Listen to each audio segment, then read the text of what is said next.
Why do we reject the prosperity gospel? It's a great question. Well, number one, primarily, and by the way, people aren't going to like hearing this, but it reminds me of the premillennial garbage that we hear. Or in the premillennial garbage, we are raptured away so that we don't have to suffer at all.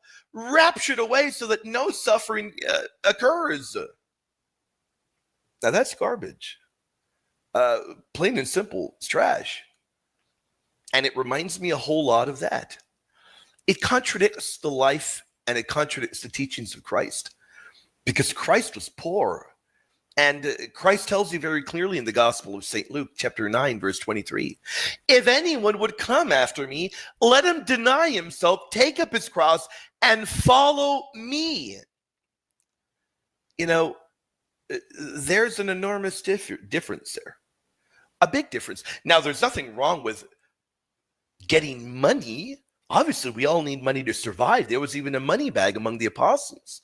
We all need money to survive. But the Bible is clear.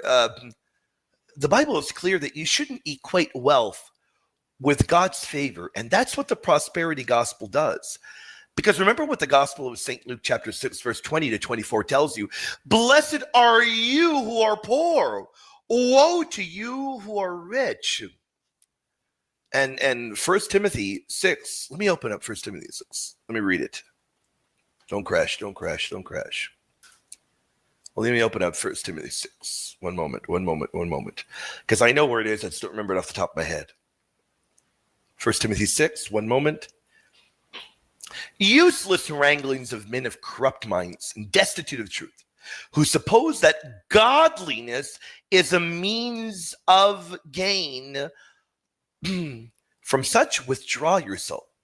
Now godliness with contentment is great gain, for we brought nothing into this world, and it is certain that we can carry nothing out, and having food and clothing with ease we shall be content.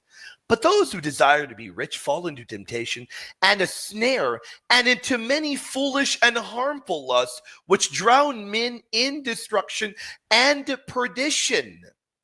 For the love of money is a root of all kinds of evil, for which some have strayed from the faith in their greediness and pierced themselves through with many sorrows.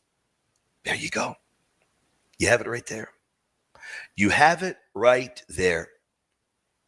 It's right there before your very eyes in 1 Timothy. So the way that we answer this, Ari, by the way, we'll go backstage in just a moment. People that we have back here, don't lose your patience. We'll get to you in just a moment. So, Ari, if prosperity were a sign of the true faith, then the apostles were miserable failures. The martyrs lacked faith. And then, of course, it makes the cross no sense at all. It makes nonsense of the cross. I got to be very clear. But the Bible is very clear. What does St. Paul tell you in Colossians 1? I rejoice in my sufferings, filling up what is lacking in the afflictions of Christ. What does the prosperity gospel say? It tells you that suffering means a lack of faith. But Catholicism and ancient Christianity tell you suffering is participating in Christ's work. Participating in Christ's work.